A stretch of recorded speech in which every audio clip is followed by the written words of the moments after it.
kita ini kan di Pertamina NRE yang kita memang melakukan bisnis secara komersial dalam pengembangan HBT. Betul. Tapi at the same time kita juga ingin mengajak nih generasi muda, menginspirasi mereka untuk partisipasi aktif dalam transisi energi. Betul. Menarik banget ya. Sebenarnya kalau kita bahas ini masih panjang banget ya, Mbak. Kalau kita bahas apa aja programnya, apa aja pengalamannya, itu tadi baru pengalaman yang ini, belum yang mistis-mistis mungkin ya.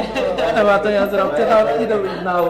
Cuman berapa soal apa namanya LRT? Seringan main di desa nih. Apa tuh?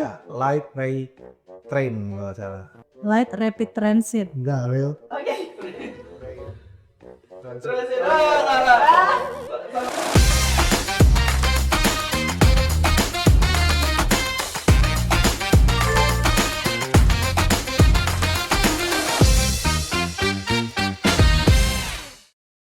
Halo Energizen, ketemu lagi dengan kita di Great Pods, podcast kesayangan kita.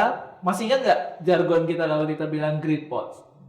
Talk to Energize. Ya,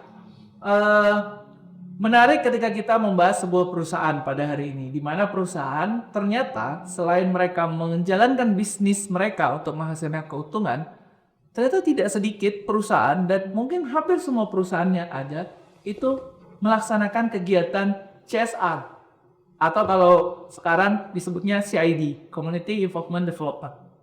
Lalu kenapa sih perusahaan yang harusnya mencari keuntungan sebanyak-banyaknya, sebesar-besarnya, tapi malah ada sebuah fungsi atau jabatan atau pekerjaan yang khusus untuk melakukan kegiatan CSR ini atau CID ini. Nah, untuk itu pada hari ini kita dari Green Pods mengundang para expertnya nih atau para pelakunya yang bergerak di bidang CID ini. Mau tahu keseruannya? Ya, tetap lanjut kita ikuti Great Pods di episode kali ini. Hari ini kita kedatangan dua tamu spesial. Spesialnya karena mereka adalah dua orang yang memang berkelindan sehari-harinya dalam dunia CSR, dalam dunia CID ini. Kita kedatangan satu dari Mbak Rika dan Mas Zagi. Selamat datang di Green Pods. Green Pods ini adalah program podcast internal Pertamina NRE. Tapi sebelumnya seperti biasa tamu di sini harus cobain jargon kita ya. Jadi kalau saya bilang Green Pods jawabnya Talk to Energize. Tapi suaranya harus keras ya. Oke. Oke, kita coba ya. Green Pods Talk to Energize. Udah sah kalau udah jargon gitu. Mas Zaki ganteng, Mbak Rika cakep. Waduh, selamat datang nih di Great Pod. Kita akan ngobrol sekitar 2 hari 2 malam mungkin. Beberapa menit ke depan kita akan diskusi tentang apa sih itu CID, apa itu CID, kenapa dulu namanya CSR, terus kenapa ada yang namanya CIT. Kita akan diskusi tentang itu. Tapi sebelumnya kita tak kenalan ya. Kita kenalan dulu dari Mas Zaki dan Mbak Rika. Silakan. Ya, terima kasih. Saya kira bukan 2 hari 2 malam, saya kira 7 hari 7 malam. Seperti panas bumi itu kan bekerjanya 7 hari dan 7 malam Bang gitu. Jadi nama saya Zaki Akanabelian, saya pendiri dari Society of Renewable Energy. Jadi kami bergelut di sektor sustainability, khususnya energi baru terbarukan yang digerakkan oleh anak-anak muda. Jadi kami sudah berdiri kurang lebih 5 tahun. Dulu dari 2019 hingga sekarang 2025, sekarang mau jalan ke 6 tahun dan sudah ada di 51 kampus di seluruh Indonesia dengan total member setiap tahunnya nih yang masuk ke jejaring kita ada 4.000-an Mas Arif gitu. Jadi banyak sekali teman-teman muda yang ingin berkarya, yang ingin menimba ilmu untuk memajukan dan juga mewujudkan target-target nasional, terutama sekarang ada target Astacita dari Bapak Presiden dan Wakil Presiden. Itu berarti muda bergerak di bidang lingkungan dan pemberdayaan masyarakat. Betul, siap. Jadi masih di bawah 35-30 lah gitu. Under 30. Under 30 lah kalau kayak gitu. Oke, makasih. Kita lanjut ke Mbak Rika, ini yang under 30 juga nih ya berarti. Silakan Mbak Rika. Fornya nggak kedengeran, 43 gila. Iya, oke, thank you Arif. Saya Rika Gracia, Manager Corporate Communication and Stakeholder Management under Corporate Secretary ya di Pertamina NRI. Jadi Community Involvement Development ini adalah salah satu bidang yang dikelola di Corporate Secretary, terutama di fungsi yang menjadi tanggung jawab saya. Oke, menarik nih. Ada Mas Zagi, ada Mbak Rika. Tapi kita Mbak Rika dulu ya. Karena tadi Mbak Rika bilang bahwa ini merupakan sebuah divisi atau fungsi mungkin ya Mbak yang bergerak di bidang pengelolaan stakeholder. Tapi bidang pekerjaannya salah satunya yaitu CID nih ya Pak. Community Information Development. Bisa nggak Mbak diceritakan sedikit CID ini apa? Terus sama CSR hubungannya apa? Terus apa aja sih CID yang udah dilakukan di tempatnya Mbak Rika Pertamina yang Oke. Tadi Arif bilangnya 2 hari 2 malam ya. Oh, iya. Terus sebenarnya bisa 5 SKS sih. Aduh, ini nggak cukup berarti orang. Jadi gini, orang itu kan seringnya dengernya mengenai CSR ya, Corporate Social Responsibility. Ini yang digunakan untuk menyebut segala macam kegiatan sosial, kegiatan lingkungan, kegiatan semua yang berhubungan sama masyarakat. Nah, tapi kita kalau di Pertamina NRI yang terutama kita kelola ya under Corporate Secretary, kita prefer untuk lebih banyak menggunakan terminologi Community Involvement and Development atau CID. Kenapa? Karena kalau kita bicara CSR itu sebenarnya konsep yang lebih luas. Dan CID itu hanya part dari CSR gitu. Nah, kenapa sih kita perlu melakukan community involvement and development gitu ya? Sebenarnya analogika sederhananya gini nih Aris. Umpamakan kita ini orang sekeluarga nih ya, pindah rumah masuk ke klaster baru gitu. Kita kan sekarang biasanya klaster ya. Klaster baru. Di situ udah taruh BSD, name it lah. Di situ udah ada tetangga banyak orang kanan, kiri, depan, belakang. Kita sebagai orang baru. Tentunya harapan kita masuk di lingkungan baru itu kan diterima ya. Ya kan? Rukun sama tetangga kanan, kiri, depan, belakang diterima. Kalau ada apa-apa dibantuin gitu kan. Butuh bumbu masak, oh nih bawang tinggal lempar gitu kan. Gampangnya gitu nih kalau ibu-ibu gitu kan. Nah, gimana tuh supaya tercipta hubungan yang seperti itu yang harmonis? Tentunya kita sebagai orang baru, pertama yang harus kita lakukan, kita memperkenalkan diri kan. Kita sowan, silaturahmi. Siapa kita, pekerjaan kita apa, keluarga kita siapa aja yang tinggal di situ dan lain-lain tentunya ya. Nggak cuma perkenalkan diri. Lalu apapun kegiatan yang ada di lingkungan itu, di klaster itu, sudah seharusnya kita bagian dari warga situ kan ikut involve ya. Betul. Ikut terlibat. Arisan, kalau sefet ya. Gotong royong. Gotong royong, bersih-bersih kampung, 17-an, apapun lah yang ada di situ. Sebaiknya kan kita ikut ya, partisipasi. Dan kenapa? Ya supaya semakin orang makin mengenal kita. Kita saling membantu, kalau ada apa-apa kita juga dibantu. Nah, analoginya seperti itu sama. Kita perusahaan ketika kita hadir di suatu daerah untuk melakukan kegiatan operasional kita, sebaiknya kan kita mengenal lingkungan kita, tempat kita akan hadir di situ kan. Gak bisa dong ujuk-ujuk. Itu sebuah desa yang udah established, yang sudah mereka tuh tinggal di situ bertahun-tahun, puluhan tahun. Kita datang ada alat berat, kita buka lahan, kita bising karena alat-alat kita gitu ya. Gak mungkin deh mereka itu gak protes at this time, itu apa sih gitu kan. Nah, masuk itu aja kan pasti kita sudah menciptakan banyak pertanyaan. Apalagi nanti ke depan kita akan stay di situ dalam jangka waktu lama, melakukan kegiatan operasional, kegiatan bisnis. Jadi sudah seharusnya kita itu membangun hubungan yang harmonis dengan masyarakat sekitar. Nah, salah satunya adalah melalui kegiatan community involvement development. Bukan satu-satunya cara untuk menghubungi harmonis, itu harus melalui community involvement development. Ini salah satu cara aja.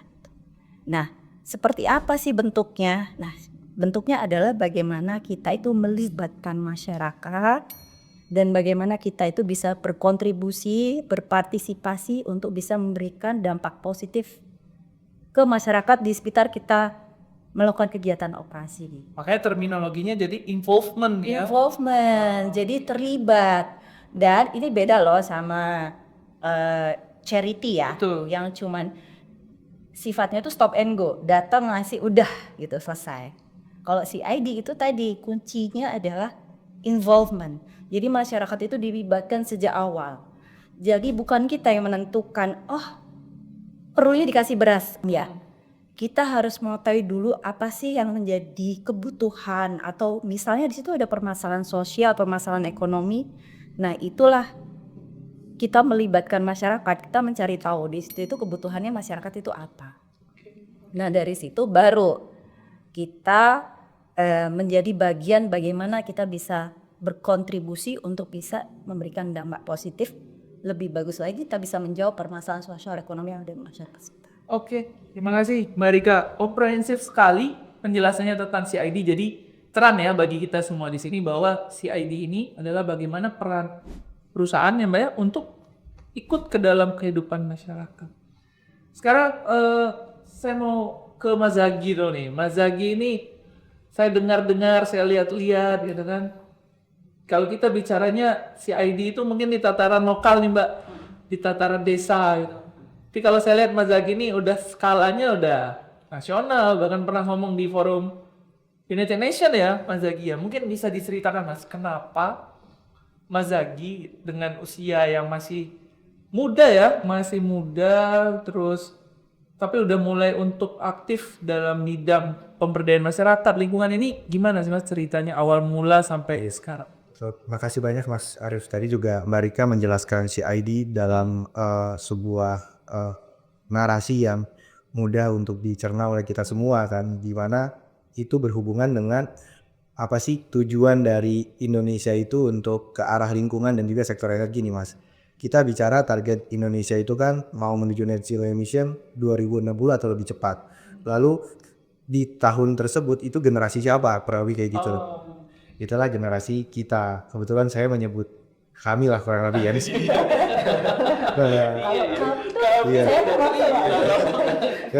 Generasi kami gitu yang nantinya 20 tahun lagi itu akan menjadi garda terdepan nih untuk bisa membangun Indonesia kurang lebih. Nah 20 tahun lagi itu bukan disiapkannya di yang akan datang tapi harus dari sekarang. Betul. Gitu. Kita mengacu terhadap negara-negara maju itu pembangunan SDM-nya menjadi salah satu kunci untuk bisa mewujudkan target nasional dan juga kontribusi mereka terhadap internasional. Maka dari itu waktu saya tingkat 3 background-nya teknik mesin Mas. Jadi saya belajar tentang energi gitu. Ternyata segala sesuatu di bumi ini gitu kan, yang namanya energi itu tidak dapat dimusnahkan. Dia hanya bisa berubah bentuk dari satu bentuk ke bentuk lainnya gitu. Jadi kita cari untuk merubah bentuk itu yang tetap ramah lingkungan yang seperti apa, kurang lebih kayak gitu. Nah, ketemulah energi baru terbarukan waktu itu. Tapi di situ belum terlalu masif seperti sekarang. Jadi kita mulai dari yang kecil-kecil dulu dan lain sebagainya, komunitas gitu. Dan kami benchmark terhadap internasional, kok mereka udah beyond nih daripada kita. Dimana mereka itu udah menghasilkan riset, udah juga membuat forumnya gitu. Dan jadi kita masih di tahap untuk awareness gitu. Jadi kita merancang sebuah kegiatan di mana berawal dari awareness, lalu juga kita mau memperkuat pemahamannya, lalu juga kita menyediakan tempat mereka untuk berkarya, dan yang terakhir itu mendorong mereka untuk melakukan sintesis atau inovasi. Nah 4 hub itu kami coba adopsi dari Bloom Taxonomy gitu kan, cara membentuk generasi muda itu untuk siap terhadap kebutuhan dari industri gitu. Nah dari situ kita banyak benchmark, ternyata oh Indonesia justru menjadi negara yang energinya itu banyak sekali, permasalahannya juga ada yang bisa diselesaikan secara nyata, dan anak-anaknya pun bisa juga bersifat desentralisasi dalam artian kita archipelago ya, jadi dari setiap daerah itu bisa dibangun satu persatu gitu. Nah dari situ kita terus nih membangun gitu kan. Nah, selama 5 tahun ini kita fokus untuk memberdayakan generasi muda dan juga membantu untuk mereka compete gitu ya di dunia internasional. Kami itu melihat yang namanya transisi energi gitu kan, itu kan harus bersifat keadilan gitu ya. Dalam artian mungkin di Jakarta ini kita udah kaya terhadap energi lah gitu. Tapi kalau di daerah-daerah terpencil Mas, di daerah-daerah 3T. Sampai sekarang aja Indonesia masih punya 120-an lebih yang belum berlistrik desanya. Itu siapa yang mau membangun itu gitu kan? Karena kami sudah menimbang-nimbang kalau proses bisnis untuk bisa membangun di daerah tersebut belum masuk ke ekonomiannya gitu. Dan bagaimana caranya dunia internasional juga bisa membantu hal-hal yang ada di lapangan tadi. Nah dari situlah kami membangun sebuah konsep yang community development juga, tapi dilakukannya oleh generasi muda. Kenapa harus generasi muda? Karena generasi muda ini yang punya semangat lebih tinggi dan tidak pernah takut pergi ke daerah mana tuh, gak pernah takut gitu kan. Jadi itulah yang mendrive mereka untuk bisa mewujudkan suatu bukti yang nyata gitu. Nah itu kita memerlukan berbagai macam kolaborasi bersama badan usaha, bersama pemerintah, dan bersama institusi internasional yang punya grants yang bisa membantu gitu. Dan tak hanya charity yang tadi dikatakan oleh Mbak Rika bahwa harus ada continuity. Maka dari itu kan konsep kita membangunnya desentralisasi di mana setiap daerah punya komunitasnya masing-masing, punya solusinya juga dan sesuai dengan karakternya. Nah dari situ kurang lebih selama 5 tahun itu kita sudah membantu daerah-daerah lebih dari 120 lokasi mas, dari berbagai macam badan usaha gitu. Nah dari situ kita tahu karakteristik masyarakat di daerah Sumatera, Jawa, Kalimantan, Sulawesi, terus Papua gitu, NTT, Bali dan sebagainya itu punya karakternya masing-masing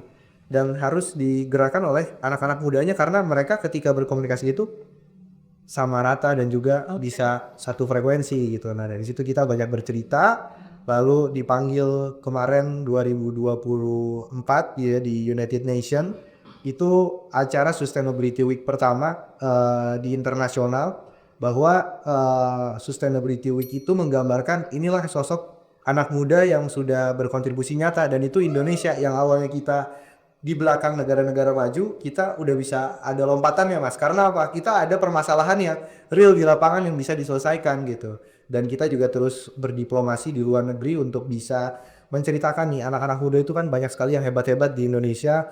Di COP dari 26 waktu itu saya mas, 26, 27, 28, 29 gitu. Setiap pulang dari COP itu selalu membawa partner-partner dari luar negeri ke Indonesia untuk bisa berkolaborasi gitu ya. Dari situ community involvement itu diperlukan untuk bisa membangun generasi muda juga dan juga masyarakat itu mas. Oke, luar biasa ya Mas Zaki dalam aktivitasnya. Jadi ini bisa disebut Mbak Rika sebagai mewakili pelaku usaha, Mas Zaki bisa disebut sebagai NGO mungkin ya. Ini statusnya NGO. Tapi dari 5 tahun, kalau Mbak Rika udah berapa tahun Mbak mengelola CID? Kalau di PNR aja kan berarti dari 2021 ya. Berarti- Tapi sebelumnya saya pernah ditugaskan di Balikpapan tuh 5 tahun. Dua saya mengelola CID. Kemudian di tahun 2012 sampai dengan 2015 saya juga mengelola CID di holding di pasar. Berarti pengalaman 5 tahun Mas Zaki ditambah dengan beberapa tahun Mbak Rika mengelola CID, pasti ada apa ya kalau istilah kita tuh momen yang paling diingat dan berkesan nih, maksudnya untuk mengelola CID itu hal yang paling saya ingat dan berkesan itu pas kapan ya? Mungkin dari Mbak Rika ingat nggak CID apa yang berkesan banget nih ini? Iya, ingat sih dulu waktu di Balikpapan ya, aku dulu masih kayak Arif lah, yang langsung, maksudnya langsung terjun ke lapangan gitu ya, melakukan mulai dari eksekusi melakukan social mapping, eksekusi program, saya dengan Monef ya gitu ya. Saya ingat banget dulu di Balikpapan itu kan banyak area perhutan ya. Nah di area hutan itu juga banyak pemukiman masyarakat dan mereka itu melakukan kegiatan yang terkadang ilegal ya, merambah hutan dan lain sebagainya. Nah di situ kita itu memberikan pelatihan budidaya lebah. Oke. Madu ya nanti. Madu, benar, hasilnya madu gitu. Dan berjalan tipikal, kadang kalau kita sering kali ya kita melaksanakan program CID itu, ada yang bersabar ya, penerima manfaatnya itu, ada yang bersabar, ada yang udah putus asa nih, ini hasilnya nggak dirasakan lama banget nih kapan. Nah dari sekian orang yang kita ikutkan pelatihan, ada satu orang yang dia gigih ya, sampai kemudian ketika kita monef, kita pantau secara berkala, dia aktif dan bahkan yang aktivitas dia yang tadi itu merambah hutan dan juga pekerja kasar lah di salah satu perusahaan trucking yang ada di sekitar situ gitu ya. Sekarang dia fokus udah nggak lagi merambah hutan, itu di stop tuh dia aktivitas yang ilegal itu. Dia fokus dengan melakukan budidaya lebah untuk menghasilkan madu itu tadi. Dan bahkan setelah saya sudah nggak di Balikpapan nih ya, Ringko nggak di Balikpapan lagi, dia tuh masih suka cerita tuh. Sejapri dia cerita dan beberapa kali bahkan dia sering jadi benchmark gitu. Didatengnya tuh dari Kutai Kartanegara gitu kan, dari Pemkap mana gitu, didatengin untuk benchmark. Berarti yang diingat adalah berhasil mengubah hidup manusia gitu. Kalau Mas Zaki, apa yang paling berkesan? Yang paling Berkesan apa gitu nggak ya? tentu enggak. Itu dia. Yang paling berkesan itu adalah momen pertama kali membentuk sebuah gerakan ya Mas ya. Karena itu momen menurut saya pribadi yang bisa membawa spirit buat diri kita ke depannya. Jadi awal pertama kita membangun PLTS itu kurang lebih 2,5 kW kurang lebih kayak gitu. Itu momen pertama kami di tahun 2020 waktu itu. Jadi kita tahu bahwa bikin PLTS itu kan butuh capital yang lumayan gitu ya. Karena kita pakai baterai juga buat masyarakat gitu. Nah dari situ kita mencoba nih mencari sponsorship, terus juga mencari beberapa bantuan dari pemerintah. Tapi yang namanya anak muda kan butuh adanya portofolio, dan itu adalah portofolio yang kita belum punya saat itu gitu kan. Akhirnya apa? Kita menggunakan platform sosial media, kita minta beberapa calon penerima manfaat di situ untuk bisa bercerita keluh kesahnya seperti apa, lalu kita buatkan sebuah video, lalu kita masukkan ke platform crowdfunding ya untuk bisa mendukung kegiatan-kegiatan sosial. Langsung tuh waktu itu kekumpul kurang lebih 50 juta waktu itu. Itu 50 juta pertama yang kami kumpulkan urunan Mas. Urunan di itu banyak sekali kendalanya. Tentu kan pertama kali kan kita nggak mau membawa suatu kegiatan tuh hanya anak teknik gitu. Jadi ada anak non tekniknya kan di situ. Jadi kita bicara keteknisan ternyata nggak nyambung masyarakat. Akhirnya teman-teman yang membantu itu teman-teman yang non teknis Mas, yang ilmu komunikasi, lalu juga yang punya jurusan-jurusan yang humaniora dan sebagainya. Jadi di situ membuat saya berpikir bahwa kalau menciptakan suatu gerakan itu gak bisa dalam satu ranah saja gitu. Jadi harus balance, STEM, non STEM harus jalan gitu kan. Dari situ perjalanannya gak sekali langsung jadi, tapi ketiga kalinya baru jadi. Jadi kita 3 kali datang ke lokasi itu gitu. Dan lumayan menguras tenaga juga. Untungnya waktu itu teman-teman nggak gimana ya, masih penyabar tadi ya Mbak ya, masih penyabar karena anak-anak itu kan udah nggak sabar aja upload di sosial media masing-masing Mas gitu kan. Udah langsung kami berhasil membangun, nah masuk bikin masuk apa gitu kan gitu. Jadi kita sabar, tahan dulu karena proyeknya belum selesai. Akhirnya ketiga kalinya bisa, lalu direcognize sama KSDM. Akhirnya kita disitulah momentum di mana teman-teman SRI ini terus bisa menciptakan dampak yang lebih luas lagi. Itu momen pertama kami yang bisa membuat portofolio lah gitu. Berarti itu momen yang paling berkesan ya. Oke. Berkat momen itu mungkin saya dengar-dengar Pertamina NRE kan punya program Desa Energi Berdikari. Mungkin Mbak Rika bisa cerita bagaimana kerjasamanya? Karena saya dengar kan kerjasama nih Mas Zaki sama Mbak Rika untuk Pertamina NRE dan SRI untuk membangun ini gitu. Mungkin dari sisi NRE dulu kisahnya gimana Mbak? Ada di beberapa titik ya kita bangun PLTS. Iya. Silakan. Ya, jadi program Desa Energi Berdikari itu sebenarnya program unggulan di Pertamina secara grup ya, nggak cuma di PNRE. Itu di Pertamina, awalnya memang di Pertamina di holding, dan memang di deploy kemudian di SHSH, di subholding, dan di PNRE sendiri itu juga punya Desa Energi Berdikari yang dilaksanakan oleh anak PNR. Nah, gimana sih konsep desa energi berdikari ini? Jadi tujuan dari program ini tuh ada dua, untuk menciptakan kemandirian energi ya di masyarakat yang mendapatkan manfaat, dan yang kedua kemandirian ekonomi gitu. Jadi memang prioritas dari desa energi berdikari ini adalah untuk menyediakan dan memanfaatkan energi terbarukan sebagai sumber listrik gitu. Nah, sumbernya dari mana? Kita lihat di daerah itu apa potensi sumbernya yang bisa menjadi. Apa aja tuh Mbak opsinya? Ada surya itu ya, PLTS yang udah kita lakukan ya, ada microhydro, kemudian biomass ya, itu. Nah, lalu sasarannya menjadi prioritas siapa gitu. Nah, ini sasarannya adalah yang kita prioritaskan adalah untuk kegiatan ekonomi di masyarakat tersebut. Jadi supaya listrik yang dimanfaatkan ini impact-nya itu menjadi kayak domino gitu. Karena untuk ekonomi ya, gitu. Karena hemat ya. Betul, dan muter kan kalau untuk kegiatan ekonomi, ada manfaat ekonominya, mendatangkan keuntungan ekonomi, dan itu kan muter lagi. Jadi bukan untuk hal yang konsumtif prioritasnya.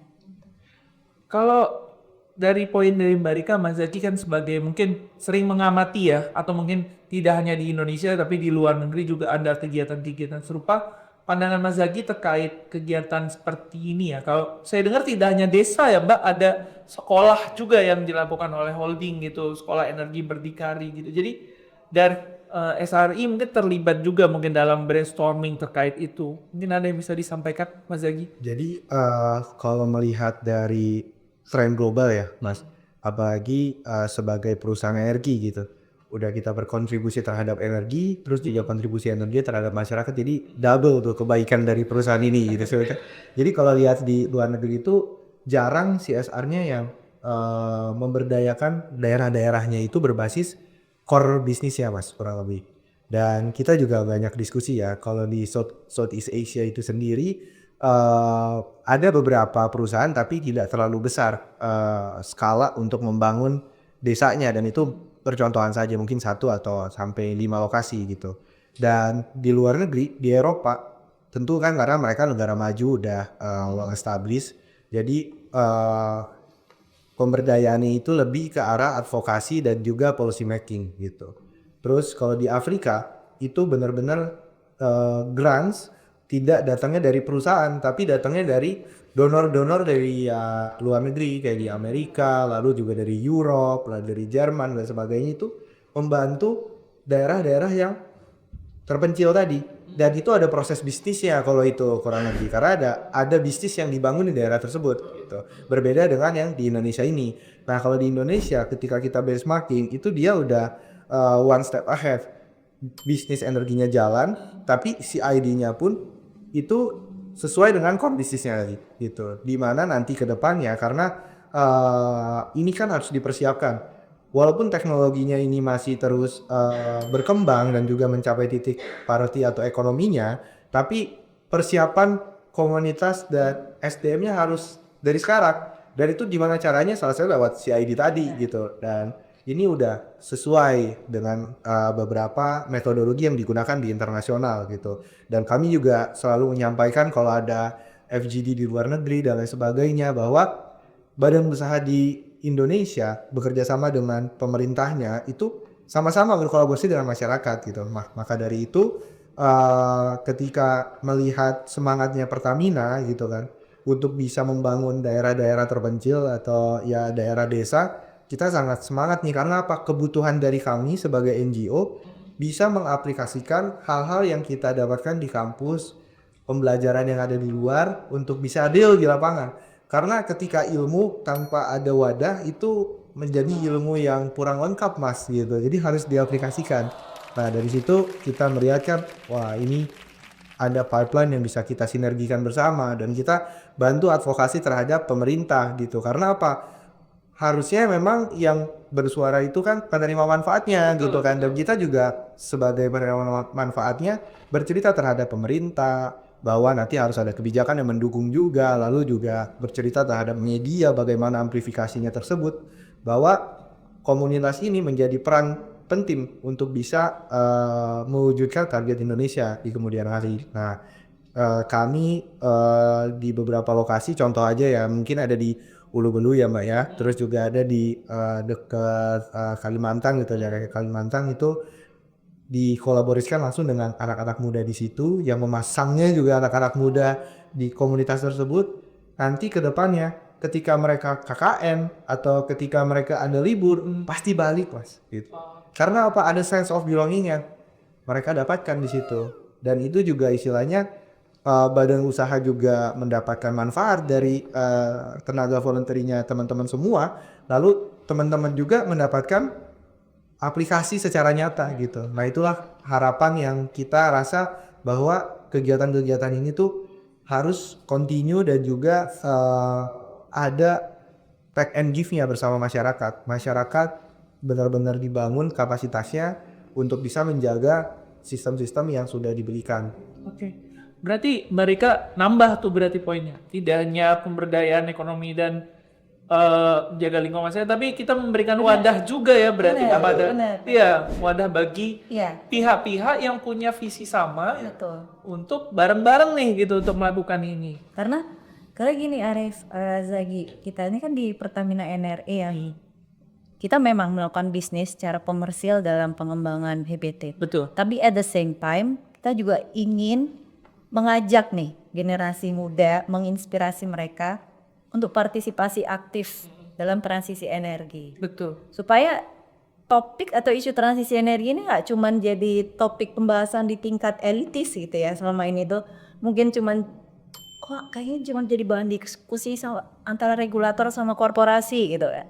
Tapi memang generasi muda terutama ya ikut nggak hanya memahami cuman denger doang gitu ya, tapi bisa langsung partisipasi, kontribusi gitu. Jadi kalau kayak teman-teman yang tadi diceritain di Balikpapan itu ya, itu kalau zaman aku dulu nggak tahu di zaman sama ada nggak sih KKN gitu? Kalau zaman aku KKN, ini mirip KKN tapi lebih real lagi impactnya. Menurutku ya lebih real, nggak cuma buat mahasiswanya, tapi juga benar-benar real impactnya, manfaatnya yang dirasain oleh masyarakat. Oke Mbak, berarti kita geser ya topiknya bahwa dalam melaksanakan kegiatan ini pasti ada tantangan ya, atau hambatan, atau apa ya namanya, kalau saya sebut hambatan mungkin pasti ada, tapi ini tentang dari perspektif Mas Zagi dan Mbak Rika, apa tantangan yang paling dirasakan dalam pengembangan CID dengan konsep energi baru terbarukan? Ada nggak kerasa tantangan yang paling besar kira-kira? Iya, Rika. Contohnya di Desa Energi Berdikari ya, dengan konsep kita menyediakan energi terbarukan, tapi nggak cuma itu, kita kan harus mengedukasi juga si penerimaan manfaat, si masyarakat gitu ya. Apa sih energi yang dinamakan energi terbarukan? Bedanya apa dengan yang non terbarukan? As simple as that. Betul. Pertama nih ya, karena kan nggak semua orang tahu, apalagi untuk di masyarakat yang tinggalnya di pedesaan gitu ya. Apa sih energi terbarukan? Bedanya apa sama yang saya pakai sekarang gitu kan? Yang kedua, kenapa kok mesti ganti gitu? Atau kenapa sih kok perlu memanfaatkan energi terbarukan? Mungkin bagi kita yang mulai sudah berkecimpung di industri ini tuh hal yang mudah dijawab gitu ya, umum gitu. Tapi buat mereka ini hal yang masih awam gitu. Jadi pertama itu tantangannya. Ketika kita masuk, kita perlu menjelaskan itu juga, melakukan edukasi. Dan nggak mudah juga Arif, karena kita ngomong transisi energi itu kan terminologi yang apa sih transisi energi? Bahasa langit. Betul. Jadi kita harus menjelaskannya dengan bahasa yang sederhana kalau ke mereka.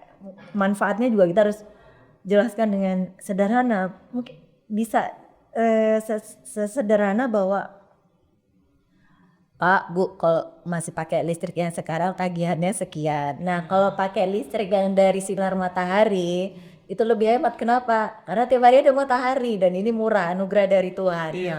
Jadi tagihan listrik bisa dihemat. Sesimpel itu. Oke. Kalau dari Mas Zagi kan ya, ngumpulin tim sekian ratus di Indonesia, apa tantangannya? Jadi tantangannya itu kita justru mencari nih, permasalahan apa yang bisa kita bantu gitu. Terus yang kedua, bagaimana bisa bersinergi dengan masyarakat secara kontinu.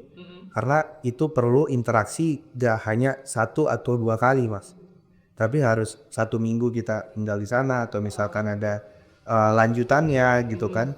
Nah di situ yang paling penting adalah menyadarkan dari aspek ekonomi dan sosialnya, itu yang sangat menjadi tantangan kita. Kenapa?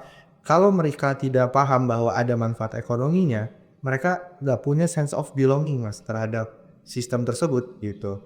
Jadi itu yang harus kita ketahui, bahwa dengan adanya program ini akan meningkatkan ekonomi mereka, satu itu. Dan yang kedua adalah secara sosial itu bisa memberikan manfaat bagi masyarakat sekitarnya gitu. Jadi guyupnya dapat, perkembangannya dapat. Nah itu bagaimana teman-teman yang masih muda itu dilatih untuk bisa berbicara dan berkomunikasi yang tepat Mas gitu. Jadi nggak ada misinformasi juga nih terhadap teman-teman masyarakat gitu. Jadi PR kita yang ada di Jakarta gitu kan, yang di pusat ini menciptakan modul komunikasi untuk teman-teman, modul pelatihan buat teman-teman. Jadi ada training of trainersnya, dan itu harus bisa secara sistematis sih. Nah itu tantangan-tantangan yang lambat laun secara organisasi kita sudah bisa hadapi Mas. Oke.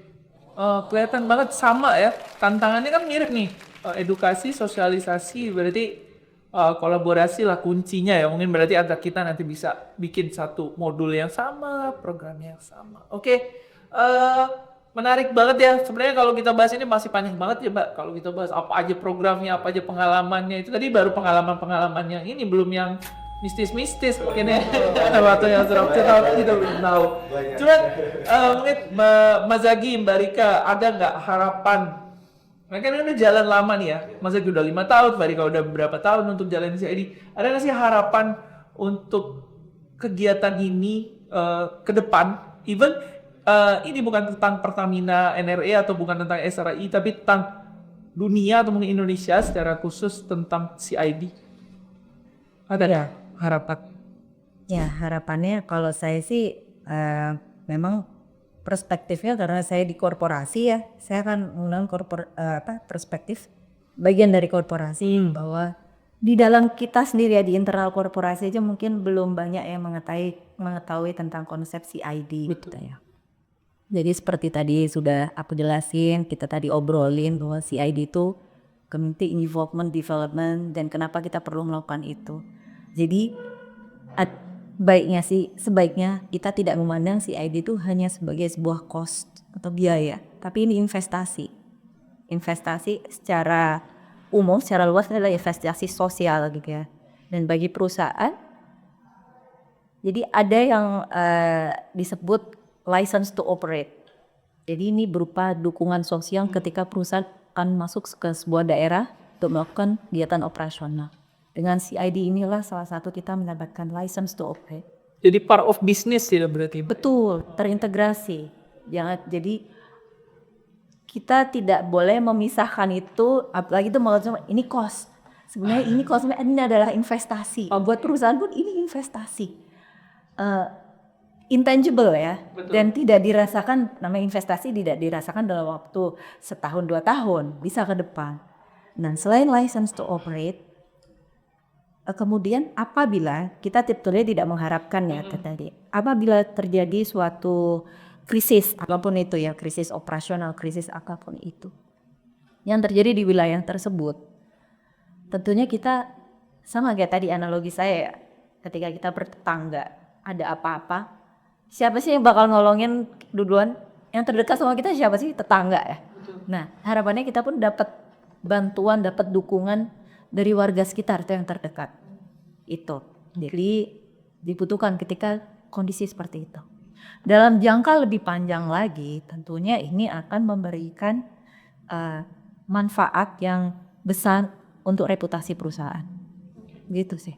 That's why kenapa saya menyebutnya CID itu adalah investasi. Oke, makasih dari Mas Zagi. Kalau harapan kami ya, terutama sebagai perspektif anak muda dan praktisi di kegiatan-kegiatan energi dan lingkungan, kita berharap bahwa pemerintah itu bisa menaungi dan juga membentuk sebuah payung ya terhadap community involvement dan development itu untuk bisa lebih seragam dan punya daya tarik satu sama lain gitu. Entah itu nanti ada kebijakan terhadap apresiasi dari pemerintah berupa insentif atau misalkan ada beberapa manfaat lain yang didapatkan gitu dari segi regulasi. Lalu yang kedua juga peran-peran filantropi juga untuk bisa memberikan dana-dananya untuk ke program-program transisi energi terutama yang berbasis keadilan itu menjadi sebuah manfaat yang akan seperti snowball gitu Mas. Bakal menggulung jadi besar karena apa teman-teman yang muda ini tentu kan pergi ke daerah terpencil butuh biaya Mas gitu. Lalu juga membangunnya butuh biaya dan lain sebagainya. Dan itu tidak dengan jumlah yang sedikit gitu. Jadi harus banyak pendanaan yang kreatif gitu ya. Nah harapannya endorsement dari pemerintah itu bisa membawa segala macam resources dan juga network untuk bisa membangun CID ini lebih masif lagi di kemudian hari dan secara continuous. Oke, thank you. Thank you Pak jawabannya. Ternyata CID itu serius itu ternyata energi. Jadi bahwa Pertamina itu mengelola CID itu nggak main-main gitu ya. Maksudnya memang seserius itu dan dunia pun bicara tentang CID ini dan CID adalah part of business gitu dan investasi kalau kata Pak Dik. Oke, kayaknya kita udah seru-seruan nih ngobrol panjang tentang CID, tapi kita dari panitia nih ada apa nih games. Wah, kita ada games ya. Gamesnya tebak singkatan umum. Ya nanti Mbak Rika ngomong lagi cepet-cepetan ya.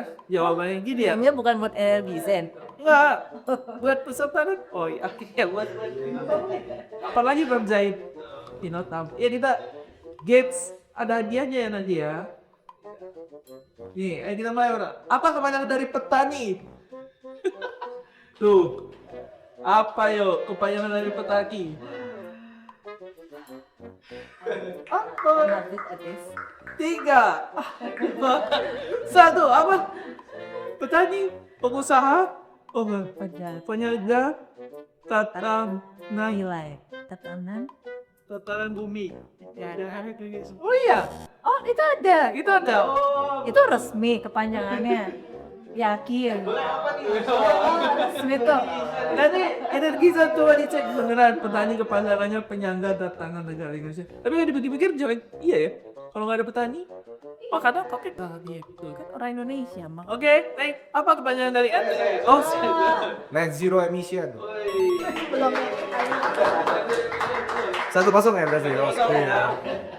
yang mana dapat VLTS? Saya Apa kepanjangan DRK? gas rumah kaca. Betul. Betul. Siap, siap. Satu sama ya. Apa kepanjangan dari Fonsa? Saya telepon seluler.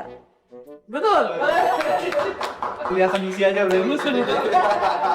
Zaki taunya HP. Next. Berapa soal? Apa kepanjangan LRT? Seringan main di desa nih. Apa tuh? Light rail train kalau salah. Enggak. Light. Light rapid transit. Enggak rail. Sama-sama. Bagi dua, setengah. Ini kolaborasi MRT. Mass rapid Transit. transit. Bagi dua lagi. Barika mau potong welding. Tuh ya di bawah. Lanjut. Apa Meliman? Masyarakat. Apa? Lingkungan masyarakat. Enggak. Benar apa salah? Lingkungan masyarakat? Baru lingkungan salah. Lingkungan masyarakat. Tuh apa mana dari San? San, tim San. Oh, iya. Apa San? Apa? Save and rescue. Apa benar? Save and rescue. Save and rescue. Kita cari kakak. Tambah lagi dong ini kan. Itu kan ada 10 lagi oh guys. Oke, banget. Oke. Itu buat seru-seruan aja karena kita harus tetap kadang kita sering sebut tapi kita kadang lupa. Mungkin sama dengan CID, CSR, kita sering sebut, sering dengar tapi kita lupa. Mungkin itu hikmah dari games ini kata panitia tadi ke saya. Oke, sebelum kita tutup mungkin ada closing statement. Tadi harapan udah ya. Mungkin closing statement mungkin kalau kata Kak Agem tuh kata-katanya Kak Agem sama tuh. Saya selalu minta kata-kata terakhir. kata-kata lah closing statement dari para bintang tamu kita. Apa kira-kira Mas Zaki? Jadi biar kayak kak game gitu. Oh, Bilang dulu kata-katanya. kata-kata hari ini dok Mas Zaki. Oke, singkat saja. Penghinaan terbesar buat kita adalah ketika kita meragukan potensi dalam diri kita. Paham? Mereka nggak konten. Ya tokat. Beda generasi. Mereka taunya apaan tuh? Ayo mereka apa kata-kata inilah kata-kata penutup podcast gitu apa? Buat anak-anak muda gitu apa? Jangan apa? Oke. Oke. Jangan Uh. cuman fokus di kelas aja. Kayak SRE dong. Oke, Energizen, sepertinya sesi Grill Pods episode kali ini sudah selesai. Kita udah diskusi tentang CID banyak, kita udah ya dengar-dengar tentang CSR lagi udah bingung lagi kan. Jadi kita akan satu kali kita jargon lagi biar semangat. Masih ingat ya? Top to Energize. Oke, Energize semuanya di rumah juga bisa lihat di depan. Grill Pod, Talk to Energize.